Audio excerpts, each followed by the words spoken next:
Bapak, Ibu, Saudara-saudara yang terkasih di dalam nama Tuhan kita Yesus Kristus. Puji Tuhan, pada malam hari ini kita dapat bertemu kembali di dalam program Sapaan Rohani yang diadakan oleh BPN bersama dengan kami BPK PKK Makassar. Puji nama Tuhan, kalau sampai hari ini kita boleh terus diberkati oleh Tuhan. Kita boleh terus merasakan kasih Tuhan yang begitu luar biasa di dalam kehidupan kita. Saat ini saya rindu untuk mengajak kita semua untuk boleh berbagi kasih, untuk boleh berbagi berkat dengan setiap hal yang telah Tuhan percayakan di dalam hidup kita. Malam hari ini saya ingin mengajak kita semua untuk boleh memberikan persembahan kasih untuk mendukung program-program dari BPN untuk pelayanan-pelayanan selanjutnya. Kita percaya bahwa kita boleh menjadi terang, kita boleh menjadi berkat bagi siapapun dan dimanapun kita berada. Ada amin? Amin. Mari saat ini kita memulai acara kita malam hari ini. Kita mau menaikkan satu pujian. Kita mau sorakkan nama Tuhan lebih dan lebih lagi. Yes.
Mari saat ini kita memulai acara kita malam hari ini dengan mengangkat tanda kemenangan Kristus.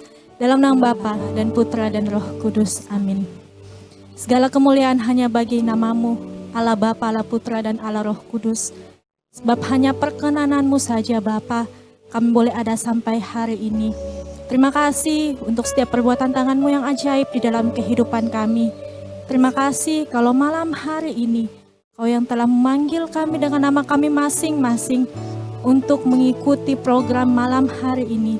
Kami percaya Engkau sendiri yang akan menyapa kami pribadi lepas pribadi, lewat setiap pujian, lewat setiap firman yang akan menguatkan kami. Dan ini kami Bapa, kami menyerahkan seluruh kehidupan kami di dalam tangan kasih-Mu. Kami mau sungguh-sungguh mendengarkan suara malam hari ini. Kiranya Engkau yang memberkati kami, memberkati acara ini dari awal hingga akhir, sehingga setiap apapun yang boleh kami dengarkan dan renungkan, boleh memberikan kami iman yang baru dan harapan yang baru.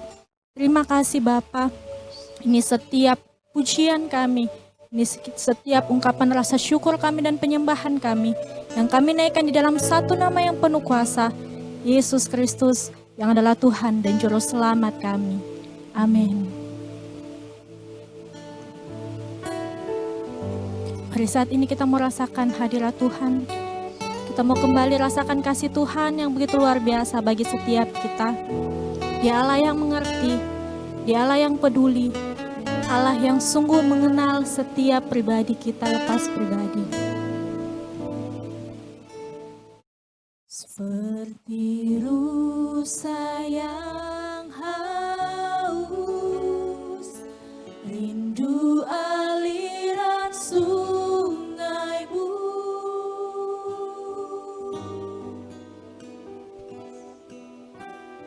hatiku tak tahan menunggumu.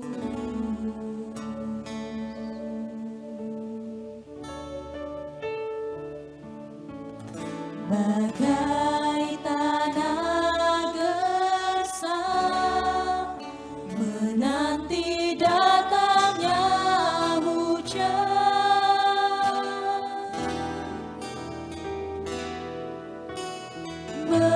begitupun jiwaku, Tuhan.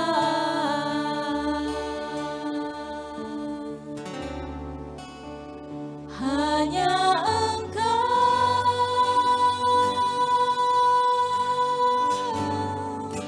pribadi yang mengenal hatiku. Tiada yang tersembunyi bagimu, seluruh isi hatiku Kau tahu, dan bawaku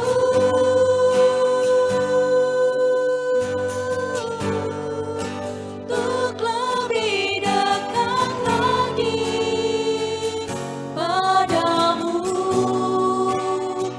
tinggal dalam indahnya dekapan kasih-Mu.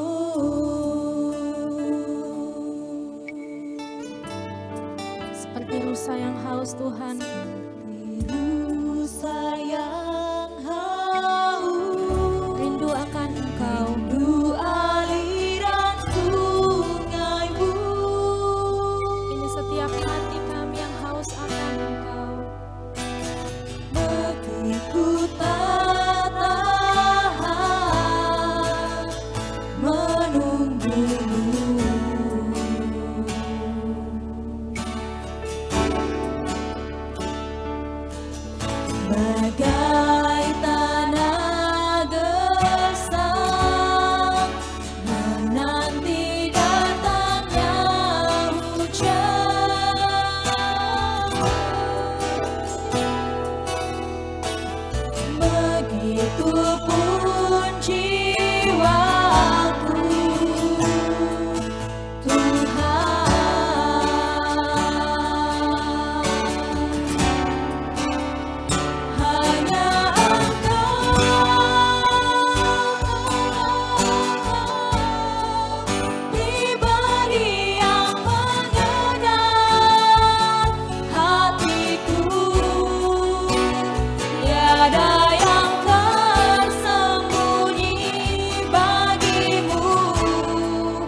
Malam hari ini Bapa, kami rindu untuk boleh dikuatkan lewat kebenaran firman-Mu.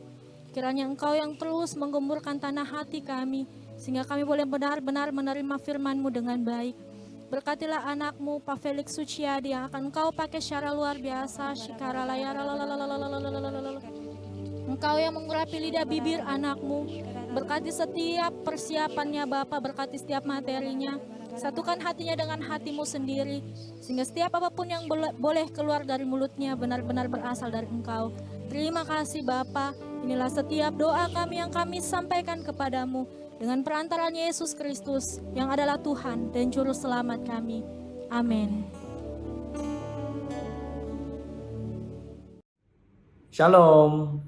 Selamat bertemu kembali dalam Sapaan Rohani Badan Pelayanan Nasional Pembaruan Karismatik Katolik Indonesia pada edisi hari ini, 14 Januari 2021. Saya Felix Suciadi dari BPK Keuskupan Agung Makassar.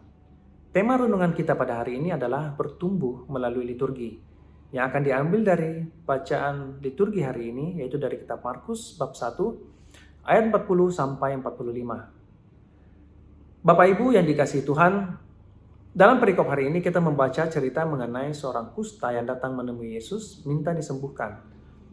Yesus berbelas kasih kepada orang ini dan menyembuhkan dia, lalu memerintahkan dia untuk pergi memperlihatkan diri kepada imam dan mempersembahkan kurban untuk pentahirannya sesuai dengan hukum Musa. Dalam banyak cerita Alkitab, kita membaca mengenai orang-orang yang disembuhkan oleh Yesus, baik dari sakit penyakit maupun dari roh-roh jahat. Dan biasanya setelah mereka sembuh, Yesus memberikan pesan spiritual dan moral seperti imanmu telah menyelamatkan engkau, atau dosamu sudah diampuni, atau jangan berbuat dosa lagi. Tetapi kepada orang kusta dalam perikop hari ini, Yesus memerintahkan dia untuk pergi melakukan kewajiban liturginya. Nah, Bapak Ibu yang dikasihi Tuhan, saya ingin mengajak kita sama-sama melihat bahwa perintah Tuhan kepada orang ini penting, bukan hanya untuk orang kusta tersebut, tapi juga untuk kita pada masa ini. Kalau kita melihat ke dalam Perjanjian Lama, yaitu kitab Keluaran, ternyata aturan liturgi bukan sesuatu hal yang baru. Allah sendiri yang memberikan aturan liturgi. Pada saat Allah memanggil orang Israel sebagai bangsa pilihan, yaitu supaya lewat mereka keselamatan bisa diberikan kepada seluruh umat manusia, maka Allah perlu membentuk bangsa Israel lewat 3 tahapan. Tahap spiritual, tahap moral, dan tahap liturgi. Pembentukan spiritual terjadi lewat proses pengeluaran bangsa Israel dari perbudakan di Mesir. Sebagai bangsa yang lama diperbudak, orang Mesir tidak sanggup melepaskan diri mereka sendiri, baik secara fisik maupun mental, dari ikatan perbudakan. Dengan diajar untuk percaya kepada kuasa dan penyelenggaraan ilahi, bangsa Israel diajar untuk mempercayakan hidup mereka kepada Tuhan. Tahap pembentukan moral terjadi lewat pemberian 10 perintah Allah. Allah memberikan aturan-aturan moral supaya perilaku bangsa Israel berbeda dengan bangsa-bangsa lain yang tidak mengenal Tuhan pada waktu itu. Dan tahap terakhir yaitu tahap liturgi dapat kita baca pada bab 25-40 kitab Keluaran. Di sana Allah memberikan instruksi kepada Musa cara membuat tabut perjanjian, ukuran-ukurannya, cara membuat kemah suci, aturan ibadat, persembahan, aturan mengenai imam, pakaiannya, dan seterusnya. Bahkan jika kita baca lebih lanjut ke dalam kitab Imamat, seluruh kitab Imamat berisi rincian mengenai tata cara liturgi. Apa yang najis dan tidak najis, dan seterusnya. Nah, apakah Allah perlu disembah oleh manusia? Atau apakah Allah memerlukan korban-korban persembahan dari manusia? Pasti tidak ya. Kita bisa baca dalam Mazmur 50 atau Yesaya 1 misalnya. Di sana dengan jelas tertulis bahwa Allah tidak memerlukan korban-korban persembahan dari manusia. Allah yang adalah pencipta dan pemilik dunia dan seluruh isinya tidak mungkin memerlukan apa-apa dari sesuatu yang Ia ciptakan sendiri.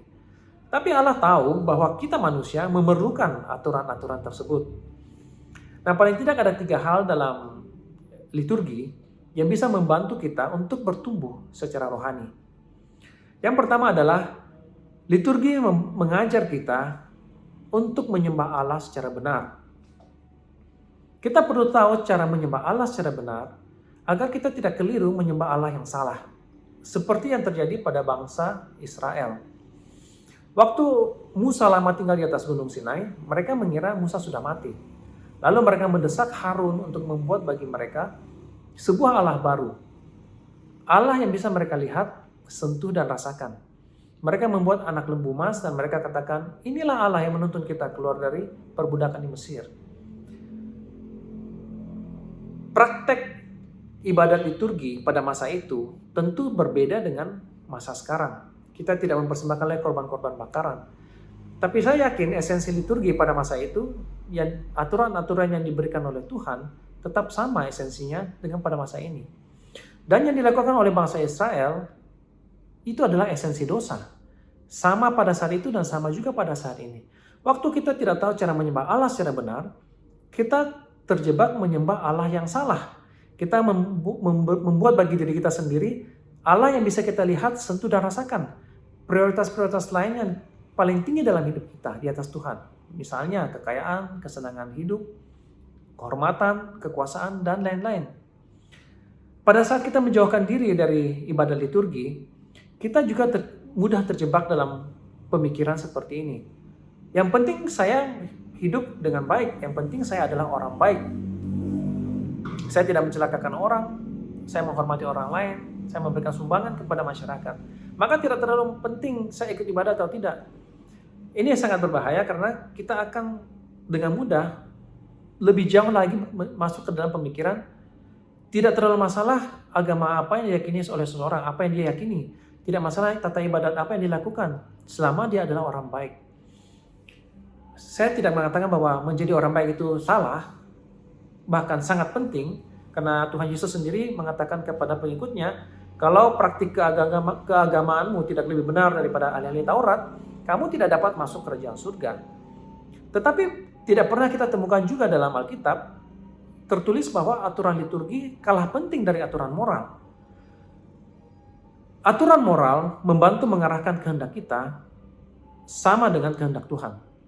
Tetapi aturan liturgi penting karena membantu mengarahkan pikiran kita, hati kita, dan imajinasi kita kepada keagungan Tuhan. Memiliki imajinasi yang benar memberikan makna kepada informasi yang ada dalam pikiran kita.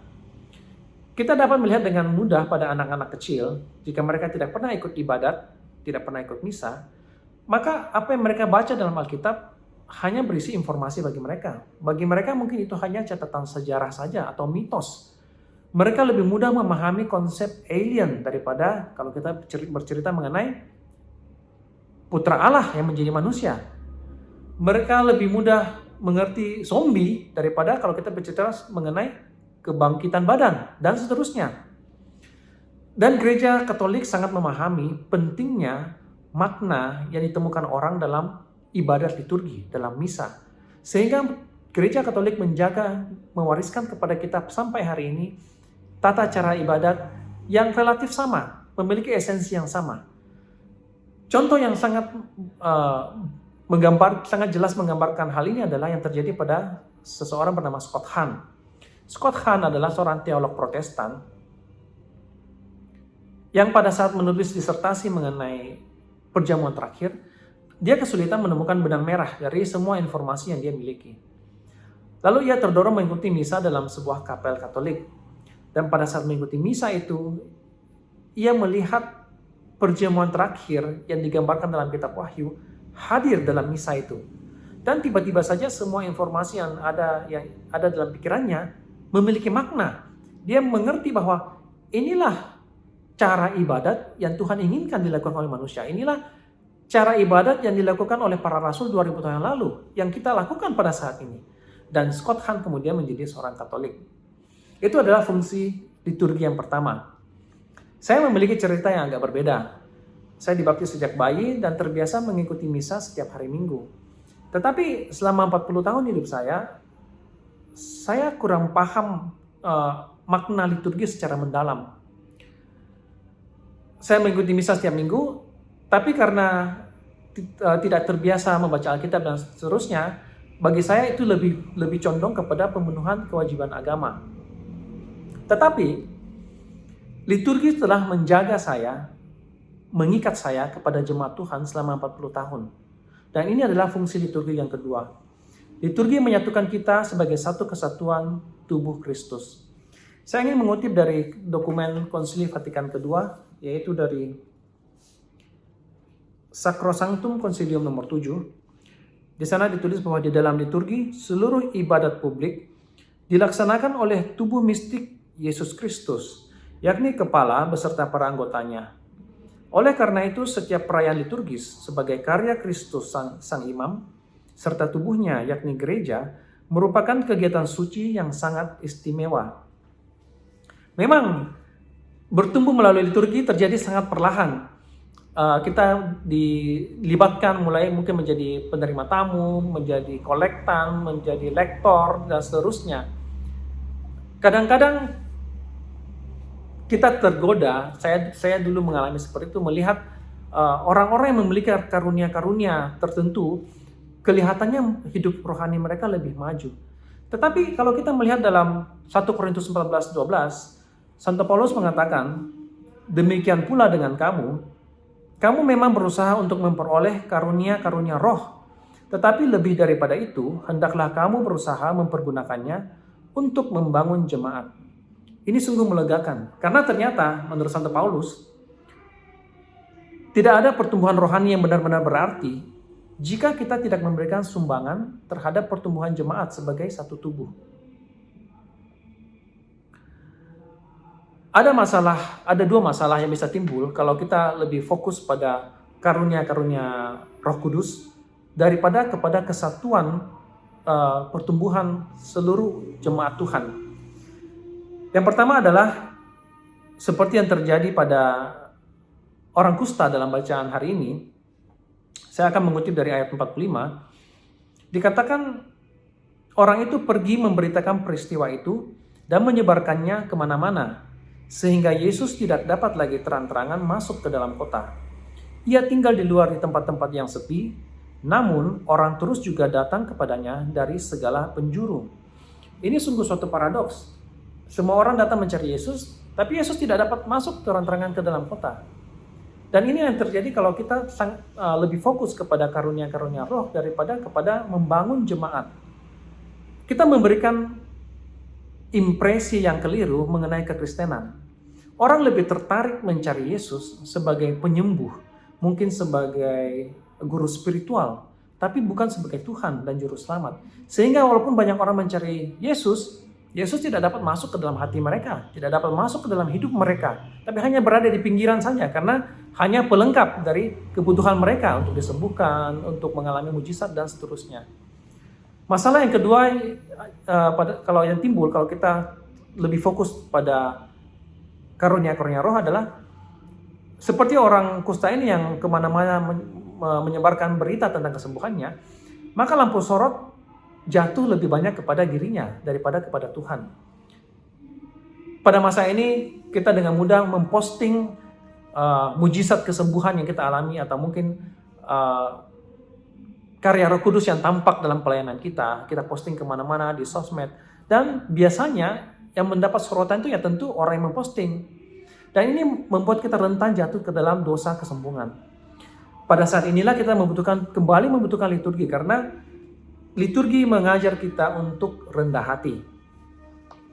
Merayakan liturgi adalah merayakan misteri Paskah. Allah Putra menjadi manusia untuk menebus dosa manusia. Tidak ada teladan kerendahan hati yang lebih daripada ini. Dalam suratnya kepada umat di Filipi, bab 2 ayat 5-7, Rasul Paulus mengatakan, hendaklah kamu dalam hidupmu bersama menaruh pikiran dan perasaan yang terdapat juga dalam Kristus Yesus, yang walaupun dalam rupa Allah, tidak menganggap kesetaraan dengan Allah itu sebagai milik yang harus dipertahankan, melainkan telah mengosongkan dirinya sendiri, dan mengambil rupa seorang hamba, dan menjadi sama dengan manusia. Bapak Ibu yang terkasih dalam Tuhan, apa yang dikosongkan oleh Tuhan Yesus dalam korban salibnya? Apakah kealahannya? Tidak mungkin, karena memang Dia adalah Allah. Apakah kuasanya? Bukan, karena kita tahu bahwa Yesus menggunakan kuasanya untuk menyembuhkan orang, mengusir setan, dan melakukan mujizat. Apakah kemuliaannya? Ya, Yesus menutup kemuliaannya sehingga kita tidak mengenali dia. Walaupun dia melakukan banyak mujizat, kita tidak mengenali bahwa dia adalah Allah. Tetapi yang paling utama adalah Yesus mengosongkan dirinya dari hak-hak istimewa yang dia miliki. Sebagai Allah, pencipta dan pemilik seluruh semesta, Yesus memiliki hak-hak istimewa atas kita semua. Tapi ia memilih taat sampai wafat di atas kayu salib demi melaksanakan tugas yang diembankan oleh Bapaknya. Ini adalah teladan kerendahan yang tertinggi dan terutama kita butuhkan pada saat kita mulai maju dalam hidup iman kita. Mungkin kita mulai masuk ke dalam pelayanan, kita mulai dipercayakan memegang tanggung jawab tertentu, sehingga kita memiliki hak-hak istimewa dalam pelayanan kita. Kita bisa memilih apakah kita akan menggunakan semua hak-hak istimewa itu, atau kita menggunakan posisi kita untuk mengangkat teman-teman sepelayanan kita, untuk memberdayakan mereka, membantu mereka, agar mereka bisa bertumbuh menjadi sama seperti kita atau bahkan lebih baik lagi. Nah Bapak Ibu, itu adalah 3 hal yang bisa membantu kita bertumbuh secara rohani dalam liturgi, yaitu liturgi mengajar kita untuk menyembah Allah secara benar, liturgi menyatukan kita dalam satu kesatuan tubuh Kristus, tumbuh bersama, dan liturgi mengajar kita untuk tetap rendah hati. Mari kita berdoa dalam nama Bapa dan Putra dan Roh Kudus. Amin. Allah Bapa di dalam surga, kami bersyukur kepadamu karena kasih-Mu yang begitu besar dan kekal kepada kami. Kami bersyukur karena Engkau mengutus Putra-Mu menjadi manusia untuk menebus dosa-dosa kami. Engkau mengajar kami bagaimana cara beribadat yang benar kepadamu. Dan Yesus Kristus Putra-Mu sendiri telah mewariskan kepada kami liturgi Ekaristi, di mana Ia sendiri menjadi Imam Agung, dan sebagai kepala bersama-sama dengan kami sebagai satu kesatuan tubuh mistiknya merayakan karya keselamatan-Mu dalam ikatan Roh Kudus. Bapa, kami bersyukur dapat menerima karunia-karunia-Mu lewat misteri Paskah yang kami rayakan dalam setiap liturgi, terutama karunia kerendahan hati seperti yang diteladankan oleh Putra-Mu. Biarlah Roh Kudus-Mu terus bekerja dalam hati kami, membawa kami mengenal-Mu lebih dalam lagi lewat setiap perayaan liturgi, sehingga kami dapat terus bertumbuh dalam iman, pengharapan, dan kasih, dan melayani Engkau serta sesama. Semuanya ini kami mohonkan lewat perantaraan Yesus Kristus sebagai Tuhan dan Juru Selamat kami, yang bersama Dikau dalam persekutuan Roh Kudus, Allah kini dan sepanjang masa. Amin. Dalam nama Bapa dan Putra dan Roh Kudus. Amin. Terima kasih Bapak Ibu yang terkasih yang sudah mengikuti Sapaan Rohani hari ini. Sampai bertemu dalam edisi selanjutnya. Tuhan Yesus memberkati. Puji nama Tuhan, kita boleh kembali dikuatkan lewat firman pada malam hari ini.